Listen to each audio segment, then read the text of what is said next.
Zdravo dragi moji, dobrodošli na kanal.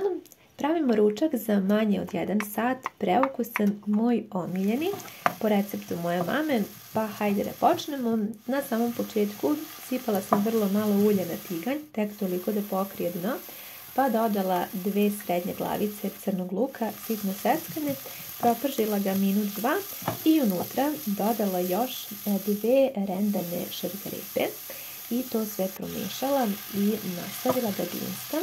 Neka ne bude vatra previše jaka, nešto ispod najjače. I kao što ste vidjeli, dodala sam možda nekih 20-30 ml vode kako mi ne bi jelo bilo masno, zato dodajem sada u ostatku recepta samu vodu. Od začina dodala sam 1 kašiku soli, 1 kašiku vegete i vidjeli ste još malo vode. Sipat ću i bibera i 1 kašiku mlevene crvene začinske paprike. To sad sve zajedno miješamo.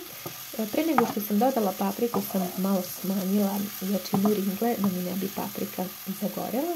I dodajem vrlo malo vode. U ovom delu sam, mislim, otprilike iskoristila 50 ml vode. Sada unutra dodajem 300 grama pilećeg mesa. Ovdje imam pileći file koji je iseckan na neke kockice srednje veličine. I sada to sve zajedno promešajte. Možete pojačati vatru nešto ispod na jače. Sve zajedno sjedinite. I ja ću ovdje postepeno da dodajem vodu. U ovom delu ukupno sam iskoristila 150 ml vode. Nakon nekakvih 10 minuta u jelo dodajem 200 grama šampinjona koje sam iseckala ovako na neku srednju veličinu, ne mnogo krupno. I sada ćemo to sve zajedno da pomiješamo. Prelit ću sa još 150 ml vode, što znači da u ovom prvom delu recepta sam iskoristila 300 ml vode, sada sve zajedno.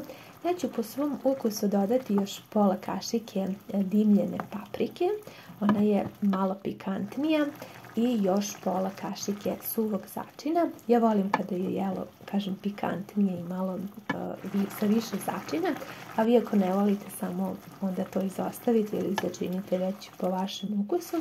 Možda će vam biti potrebno još malo vode. Ja u ovom delu dodajem još 50 ml vode, zavisno od toga koliko vam sada meso i šampinjoni upijaju vodu.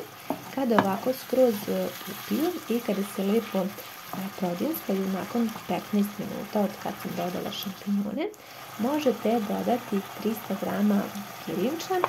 Pirinač je prethodno opran i stajao je neko vrijeme u tople vode. Vidite da je već lepo nabubrio. U ovom delu dodat ću još 750 ml vode. Toliko je meni uvek potrebno na ovu količinu pirinča. Ali vam savjetujem da za početak sipate 500 ml vode, pa ukoliko pirinač bude previše upio, onda još dodajte naknadno 150 ml, jer to sve zavisi od toga koji pirinač koristite. Ovo jelo treba da bude sočno, mekano, riža treba da upije svu tečnost, ali ne sme da bude suvo, a opet ni da ima previše tečnosti, morate na to obratiti pažnju da bi ispalo jako fino. Ono što je važno jeste da sada povremeno miješate. Pirinač je gotov nakon 20 minuta i tu je potrebno da vatru smanjite, da bude nešto iznad srednje, kako vam ne bi pirinač dole zagoreo.